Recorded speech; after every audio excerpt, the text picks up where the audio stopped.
Namo tassa bhagavato arahato samma sambuddhassa. Namo tassa bhagavato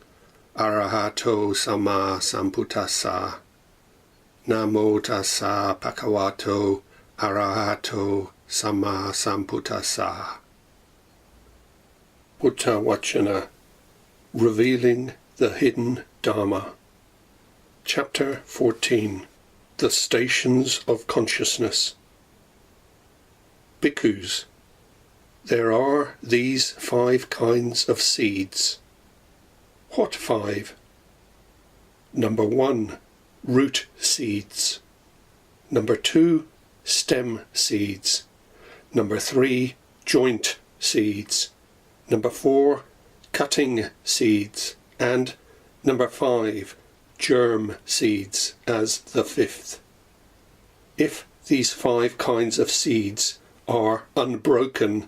unspoilt, undamaged by wind and sun, fertile, securely planted, but there is no earth or water,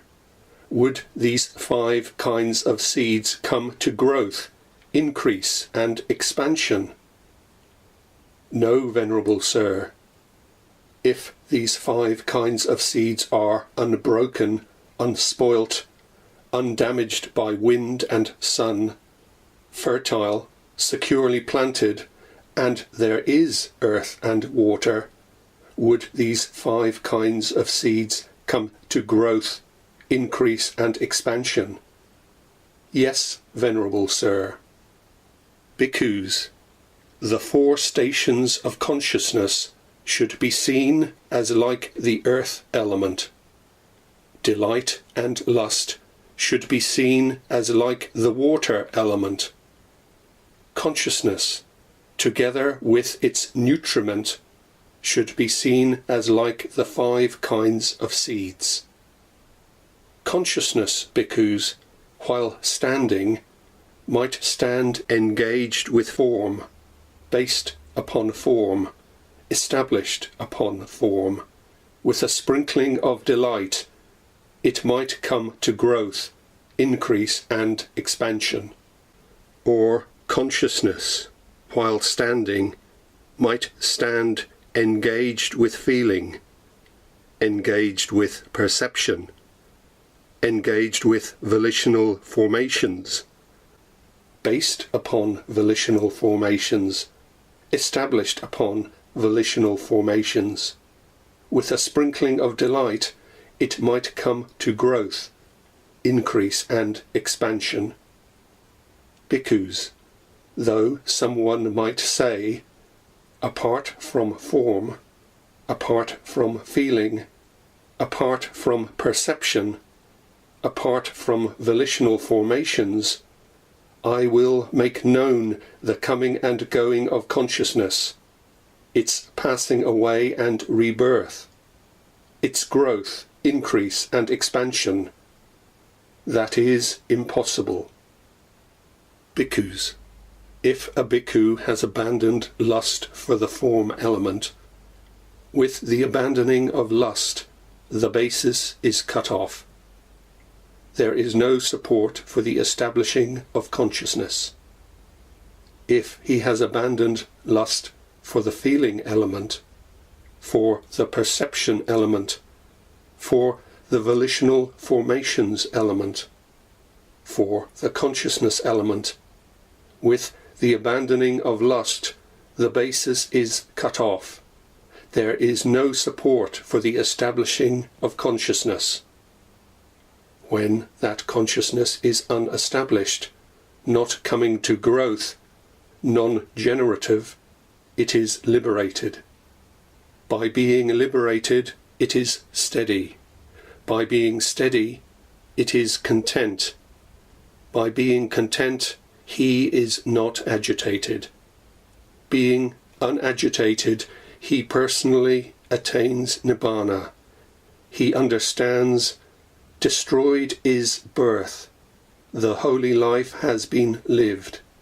What had to be done has been done. There is no more for this state of being. นะโมตัสสะภะคะวะโตอะระหะโตสัมมาสัมพุทธัสสะนะโมตัสสะภะคะวะโตอะระหะโตสัมมาสัมพุทธัสสะนะโมตัสสะภะคะวะโตอะระหะโตสัมมาสัมพุทธัสสะพุทธวจนะเปิดธรรมที่ถูกปิดที่ตั้งอาศัยของวิญญาณภิกขุทั้งหลายสิ่งที่ใช้เป็นพืชมี5อย่างเหล่านี้5อย่างเหล่าไหนเล่า5อย่างคือ 1. พืชจากเง่าหรือราก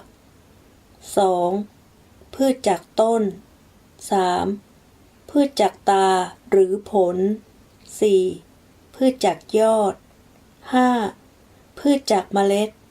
ภิกขุทั้งหลายถ้าสิ่งที่ใช้เป็นพืช5อย่างเหล่านี้ที่ไม่ถูกทำลายยังไม่เน่าเปื่อยยังไม่แห้งเพราะลมและแดด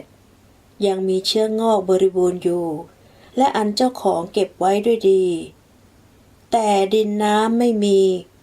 ภิกขุทั้งหลายสิ่งที่ใช้เป็นพืช5อย่างเหล่านั้นจะพึงเจริญงอกงามไพบูลย์ได้แลหรือหาเป็นเช่นนั้นไม่พระเจ้าข้าภิกขุทั้งหลายถ้าสิ่งที่ใช้เป็นพืช5อย่างเหล่านี้แหละที่ไม่ถูกทำลายยังไม่เน่าเปื่อยยังไม่แห้งเพราะลมและแดดยังมีเชื้องอกบริบูรณ์อยู่และอันเจ้าของเก็บไว้ด้วยดีทั้งดินน้ำก็มีด้วยภิกขุทั้งหลายสิ่งที่ใช้เป็นพืช5อย่างเหล่านั้นจะพึงเจริญงอกงามไพบูรณ์ได้มิใช่หรืออย่างนั้นพระเจ้าข้าภิกขุทั้งหลายวิญญาณถีติ4อย่างรูปเวทนาสัญญาสังขารพึงเห็นว่าเหมือนกับดินภิกขุทั้งหลายนันทิราคะความกำหนัดด้วยอำนาจแห่งความเพลินพึงเห็นว่าเหมือนกับน้ำภิกขุทั้งหลายวิญญาณซึ่งประกอบด้วยปัจจัยพึงเห็นว่าเหมือนกับพืชสดทั้ง5นั้นภิกขุทั้งหลายวิญญาณซึ่งเข้าถือเอารูปตั้งอยู่ก็ตั้งอยู่ได้เป็นวิญญาณที่มีรูปเป็นอารมณ์มีรูปเป็นที่ตั้งอาศัยมีนันทิเป็นที่เข้าไปซ่องเสพก็ถึงความเจริญงอกงามไพบูลย์ได้ภิกขุทั้งหลายวิญญาณซึ่งเข้าถือเอาเวทนาตั้งอยู่ก็ตั้งอยู่ได้เป็นวิญญาณที่มีเวทนาเป็นอารมณ์มีเวทนาเป็นที่ตั้งอาศัยมีนันทิเป็นที่เข้าไปซ่องเสพก็ถึงความเจริญงอกงามไพบูลย์ได้ภิกขุทั้งหลายวิญญาณซึ่งเข้าถือเอาสัญญาตั้งอยู่ก็ตั้งอยู่ได้เป็นวิญญาณที่มีสัญญาเป็นอารมณ์มีสัญญาเป็นที่ตั้งอาศัยมีนันทิเป็นที่เข้าไปซ่องเสพก็ถึงความเจริญงอกงามไพบูลย์ได้ภิกขุทั้งหลายวิญญาณซึ่งเข้าถือเอาสังขารตั้งอยู่ก็ตั้งอยู่ได้เป็นวิญญาณที่มีสังขารเป็นอารมณ์มีสังขารเป็นที่ตั้งอาศัยมีนันทิเป็นที่เข้าไปซ่องเสพก็ถึงความเจริญงอกงามไพบูลย์ได้ภิกขุทั้งหลายผู้ใดจะพึงกล่าวอย่างนี้ว่าเราจักบัญญัติซึ่งการมาการไปการจุติการตายการอุบัติการเกิดความเจริญความงอกงามและความไพบูลย์ของวิญญาณโดยเว้นจากรูปเว้นจากเวทนาเว้นจากสัญญาและเว้นจากสังขารดังนี้นั้นนี่ไม่ใช่ฐานะที่จักมีได้เลยภิกขุทั้งหลายถ้าราคะในรูปธาตุในเวทนาธาตุในสัญญาธาตุในสังขารธาตุในวิญญาณธาตุเป็นสิ่งที่ภิกขุละได้แล้วเพราะละราคะได้อารมณ์สำหรับวิญญาณก็ขาดลงที่ตั้งของวิญญาณก็ไม่มีวิญญาณอันไม่มีที่ตั้งนั้นก็ไม่งอกงามหลุดพ้นไปเพราะไม่ถูกปรุงแต่งเพราะหลุดพ้นไปก็ตั้งมั่นเพราะตั้งมั่นก็ยินดีในตนเองเพราะยินดีในตนเองก็ไม่หวั่นไหวเมื่อไม่หวั่นไหวก็ปรินิพพานเฉพาะตนย่อมรู้ชัดว่า ชาติสิ้นแล้วพรหมจรรย์อยู่จบแล้วกิจที่ควรทำได้สำเร็จแล้วกิจอื่นที่จะต้องทำเพื่อความเป็นอย่างนี้มิได้มีอีกดังนี้ Mind, mentality and consciousness arises and ceases. Bhikkhus, the uninstructed worldling, might experience revulsion towards this body composed of the four great elements. He might become dispassionate towards it and be liberated from it. For what reason? Because growth and decline is seen in this body composed of the four great elements. It is seen being taken up and laid aside. Therefore, the uninstructed worldling might experience revulsion towards this body composed of the four great elements. He might become dispassionate towards it and be liberated from it. But, bhikkhus, as to that which is called mind and mentality and consciousness, the uninstructed worldling is unable to experience revulsion towards it, unable to become dispassionate towards it and be liberated from it. For what reason? Because for a long time this has been held too by him, appropriated and grasped thus: this is mine, this I am, this is myself. Therefore, the uninstructed worldling is unable to experience revulsion towards it, unable to become dispassionate towards it, and be liberated from it. It would be better, bhikkhus, for the uninstructed worldling to take as self this body composed of the four great elements rather than the mind. For what reason? Because this body, composed of the four great elements, is seen standing for 1 year, for 2 years, for 3, 4, 5 or 10 years, for 20, 30, 40 or 50 years, for 100 years or even longer. But that which is called mind and mentality and consciousness arises as one thing and ceases as another by day and by night. Just as a monkey roaming through a forest grabs hold of one branch, lets that go and grabs another, then lets that go and grabs still another, so too that which is called mind and mentality and consciousness arises as one thing and ceases as another by day and by night. Therein, bhikkhus, the instructed noble disciple attends closely and carefully to dependent origination itself, thus: when this exists, that comes to be. With the arising of this, that arises. When this does not exist, that does not come to be. With the cessation of this, that ceases. Bhikkhus, in dependence on a contact to be experienced as pleasant, a pleasant feeling arises. With the cessation of that contact to be experienced as pleasant, the corresponding feeling, the pleasant feeling that arose in dependence on that contact to be experienced as pleasant, ceases and subsides. In dependence on a contact to be experienced as painful, a painful feeling arises. With the cessation of that contact to be experienced as painful, the corresponding feeling, the painful feeling that arose in dependence on that contact to be experienced as painful ceases and subsides. In dependence on a contact to be experienced as neither painful nor pleasant, a neither painful nor pleasant feeling arises. With the cessation of that contact to be experienced as neither painful nor pleasant,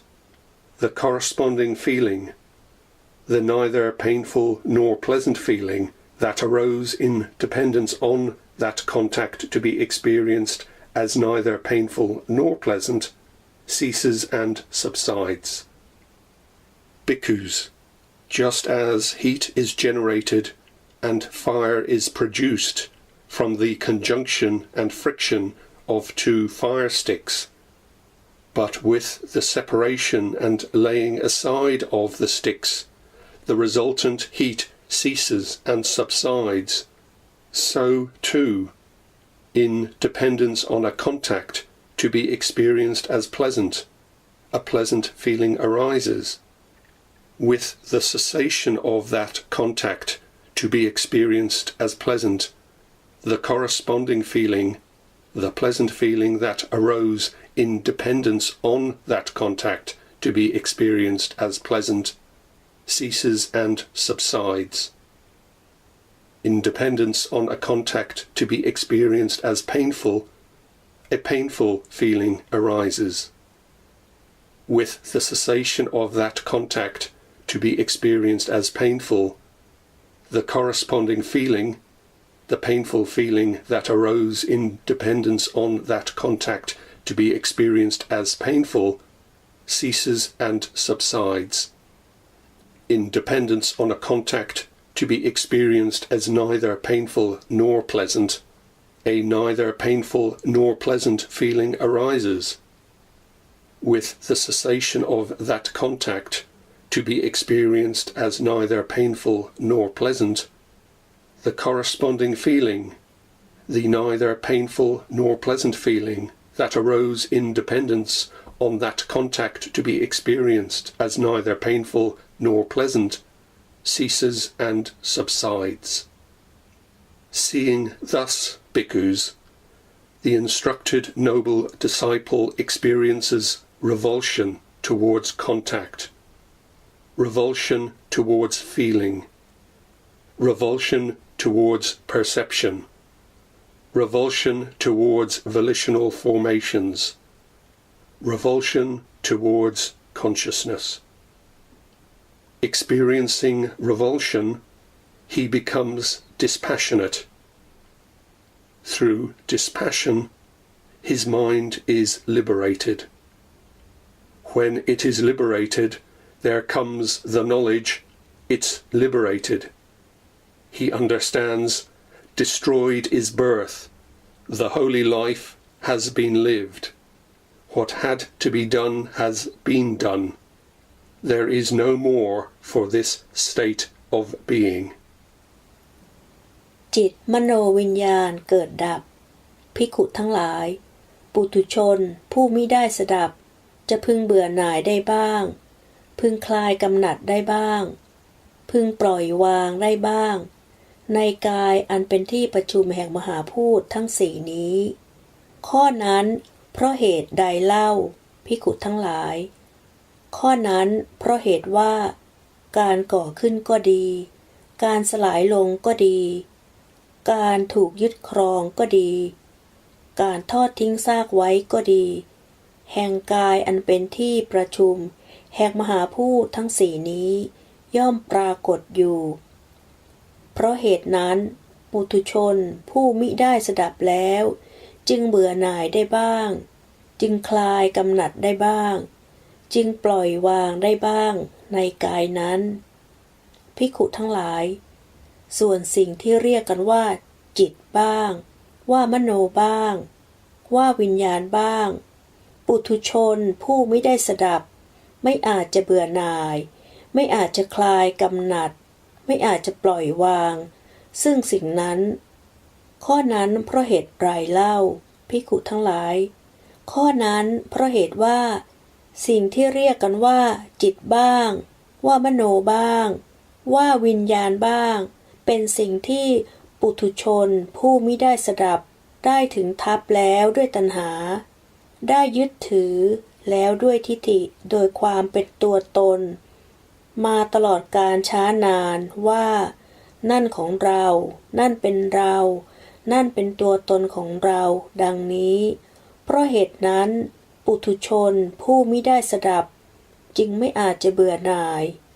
ไม่อาจจะคลายกำหนัดไม่อาจจะปล่อยวางซึ่งสิ่งที่เรียกกันว่าจิตบ้างว่ามโนบ้างว่าวิญญาณบ้างได้เลย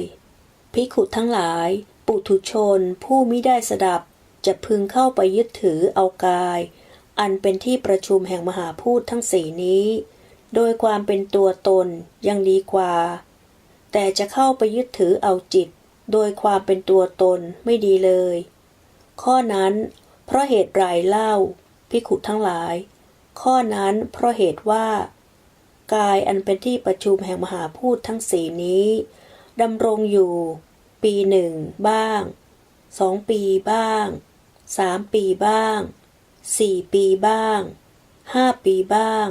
10 ปีบ้าง20 ปีบ้าง30 ปีบ้าง40 ปีบ้าง50 ปีบ้าง100 ปีบ้าง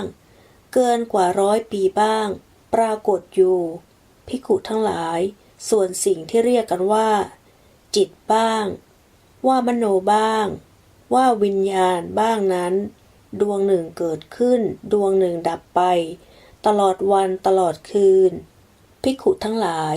เปรียบเหมือนวานอนเมื่อเที่ยวไปอยู่ในป่าใหญ่ย่อมจับกิ่งไม้ปล่อยกิ่งไม้นั้นแล้วย่อมจับกิ่งอื่นปล่อยกิ่งที่จับเดิมแล้วย่อมเหนี่ยวกิ่งอื่นเช่นนี้เรื่อยๆไปข้อนี้ฉันใดภิกขุทั้งหลายสิ่งที่เรียกกันว่าจิตบ้างว่ามโนบ้างว่าวิญญาณบ้างก็ฉันนั้นเหมือนกันดวงหนึ่งเกิดขึ้นดวงหนึ่งดับไปตลอดวันตลอดคืนภิกขุทั้งหลายในเรื่องนี้อริยสาวกผู้ได้สดับแล้วย่อมกระทำไว้ในใจโดยแยบคายเป็นอย่างดีซึ่งปฏิจจสมุปบาทนั้นเทียวดังนี้ว่า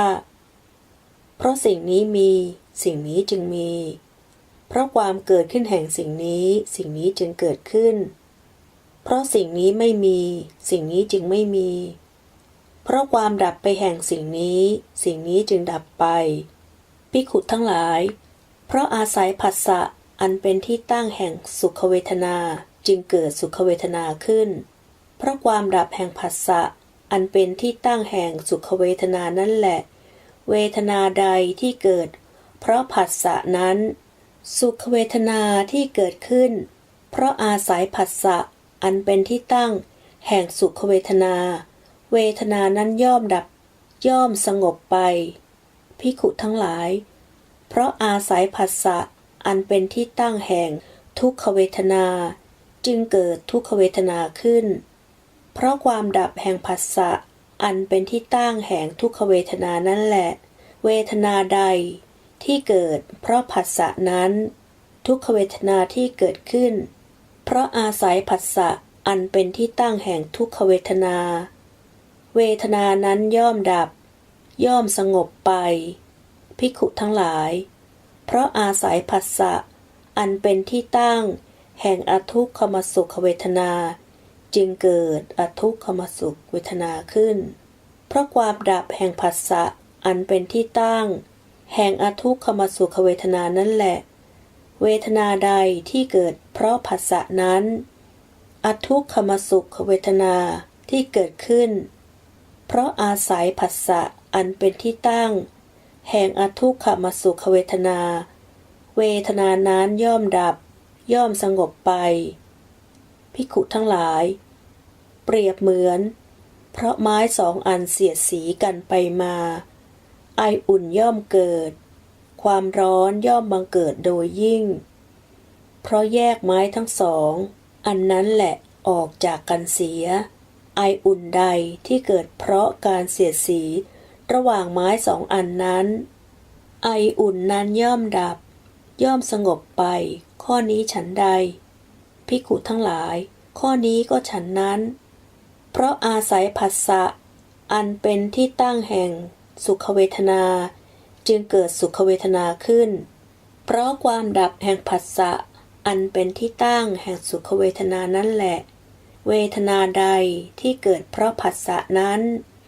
เวทนาที่เกิดขึ้นเพราะอาศัยผัสสะอันเป็นที่ตั้งแห่งสุขเวทนา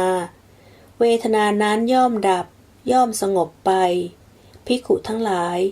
เพราะอาศัยผัสสะอันเป็นที่ตั้งแห่งทุกขเวทนาจึงเกิดทุกขเวทนาขึ้นเพราะความดับแห่งผัสสะอันเป็นที่ตั้งแห่งทุกขเวทนานั่นแหละ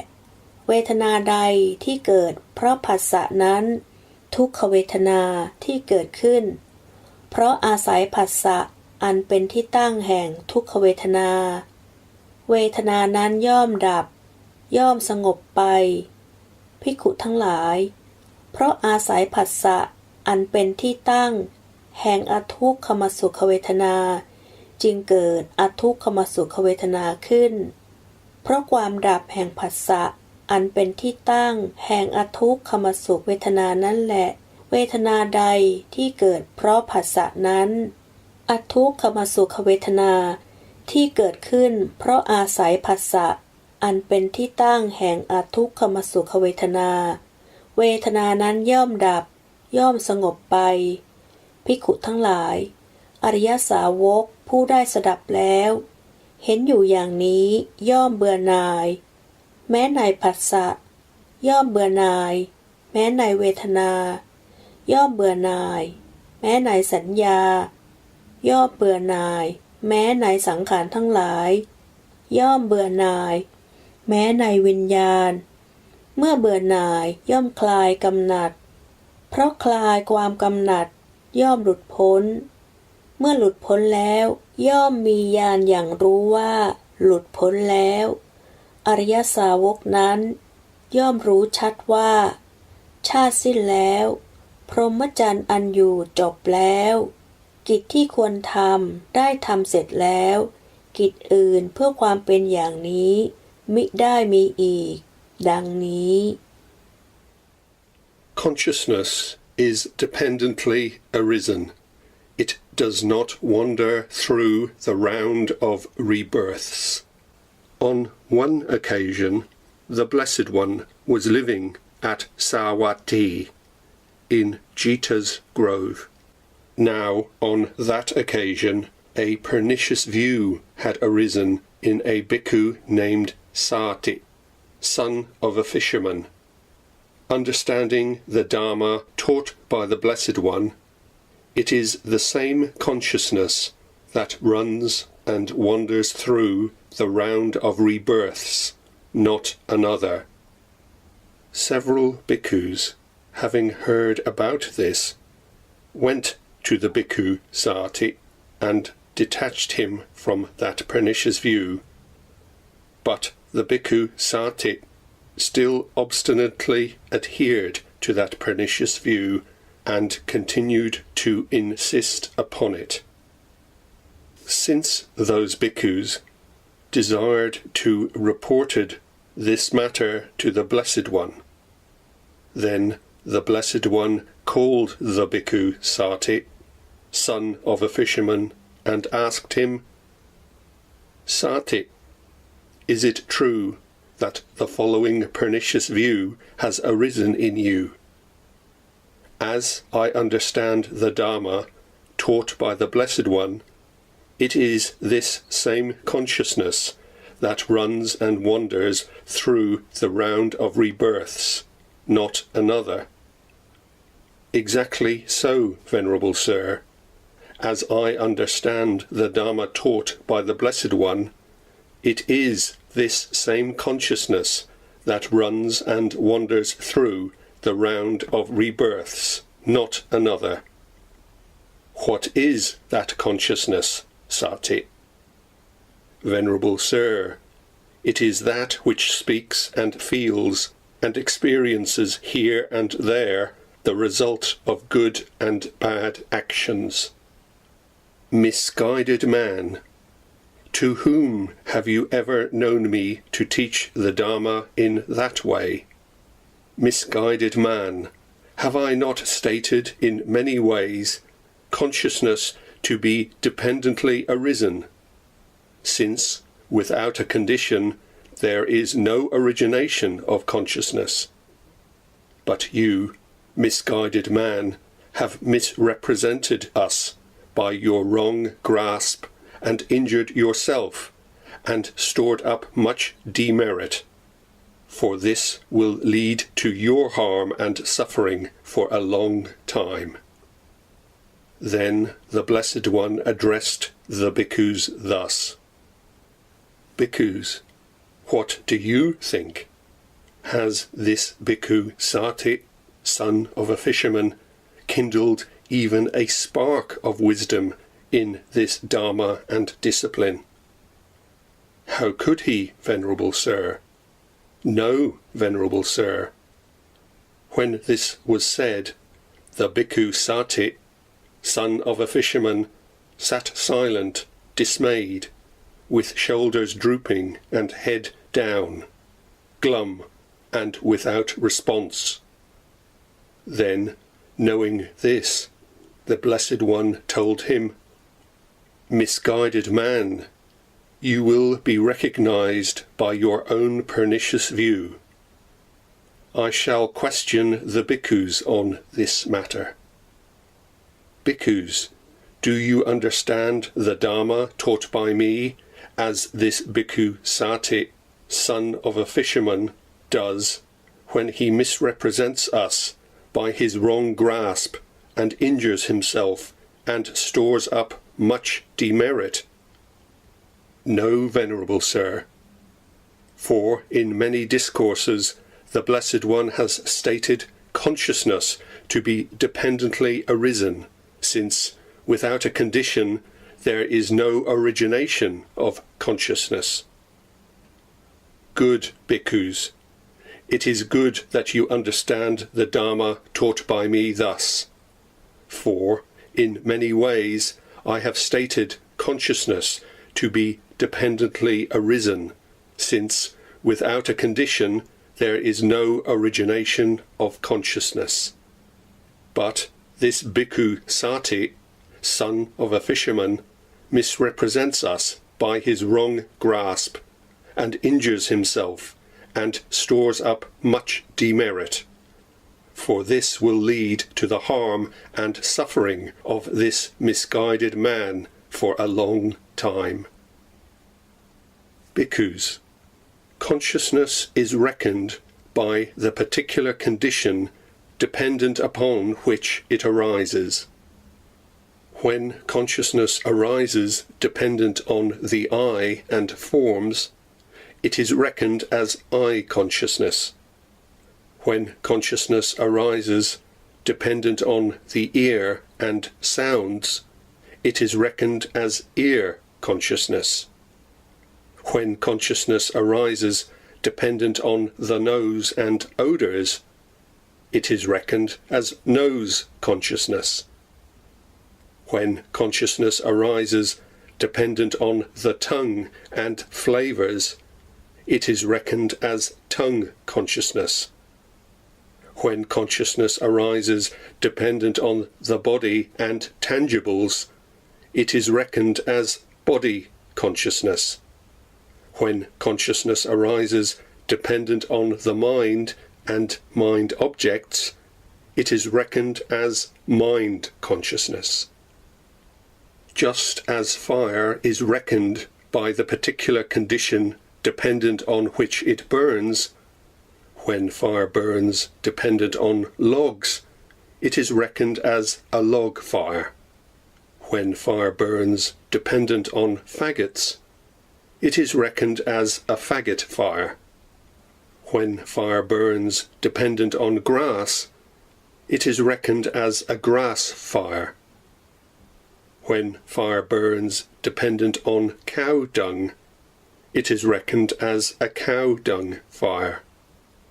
When fire burns dependent on chaff, it is reckoned as a chaff fire. When fire burns dependent on rubbish, it is reckoned as a rubbish fire. So too, consciousness is reckoned by the particular condition dependent on which it arises. When consciousness arises dependent on the I and forms, it is reckoned as I consciousness. When consciousness arises dependent on the ear and sounds, it is reckoned as ear consciousness. When consciousness arises dependent on the nose and odours, it is reckoned as nose consciousness. When consciousness arises dependent on the tongue and flavours, it is reckoned as tongue consciousness. When consciousness arises dependent on the body and tangibles,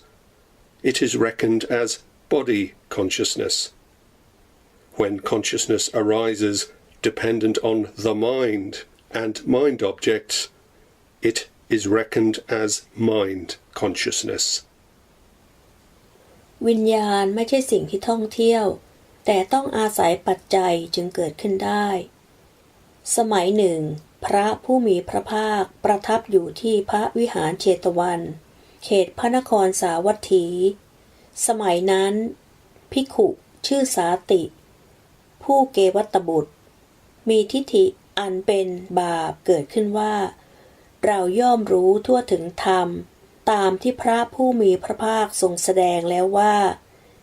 วิญญาณนี้นี่แหละย่อมแล่นไปย่อมท่องเที่ยวไปหาใช่สิ่งอื่นไม่ภิกขุมากรูปด้วยกันทราบว่าภิกขุสาติผู้เกวัตตบุตรมีทิฏฐิอันเป็นบาปเกิดขึ้นดังนี้แล้วจึงพยายามปลดเปลื้องภิกขุสาติผู้เกวัตตบุตรออกจากทิฏฐินั้นแต่ก็ไม่สำเร็จจึงได้ทูลเรื่องนี้แด่พระผู้มีพระภาคพระผู้มีพระภาคจึงรับสั่งให้ภิกขุสาติผู้เกวัตตบุตรเข้าเฝ้าแล้วทรงตรัสถามว่าสาติจริงหรือตามที่ได้ยินว่าเธอมีทิฏฐิอันเป็นบาปเกิดขึ้นแล้วอย่างนี้ว่าเราย่อมรู้ทั่วถึงธรรมตามที่พระผู้มีพระภาคทรงแสดงแล้วว่าวิญญาณนี้นี่แหละย่อมเล่นไปย่อมท่องเที่ยวไปหาใช่สิ่งอื่นไม่ดังนี้ข้าแต่พระองค์ผู้เจริญข้าพระองค์ย่อมรู้ทั่วถึงธรรมตามที่พระผู้มีพระภาคทรงแสดงแล้วเช่นนั้นว่าวิญญาณนี้นี่แหละย่อมเล่นไปย่อมท่องเที่ยวไปหาใช่สิ่งอื่นไม่ดังนี้สาติวิญญาณนั้นเป็นอย่างไรข้าแต่พระองค์ผู้เจริญนั่นคือสภาพที่เป็นผู้พูดผู้รู้สึกซึ่งเสวยวิบากแห่งกรรมดีกรรมชั่วทั้งหลายในภพนั้นๆโมฆบุรุษเธอรู้ทั่วถึงธรรมที่เราแสดงแล้วอย่างนี้เมื่อแสดงแก่ใครเล่าโมฆบุรุษเรากล่าววิญญาณว่าเป็นปฏิจจสมุปปนธรรมสิ่งที่อาศัยปัจจัยแล้วเกิดขึ้นโดยปริยายเป็นอันมากถ้าเว้นจากปัจจัยแล้วความเกิดแห่งวิญญาณย่อมมีขึ้นไม่ได้ดังนี้มิใช่หรือโมฆบุรุษเมื่อเป็นอย่างนั้นเธอชื่อว่าย่อมกล่าวตู่เราด้วยถ้อยคำที่ตนเองถือเอาผิดด้วยย่อมขุดตนเองด้วยย่อมประสบสิ่งมิใช่บุญเป็นอันมากด้วยโมฆบุรุษข้อนั้นแหละจักเป็นไปเพื่อความทุกข์ไม่เกื้อกูลแก่เธอตลอดกาลนานดังนี้ครั้งนั้นพระผู้มีพระภาคได้ตรัสกับภิกขุทั้งหลายว่าภิกขุทั้งหลาย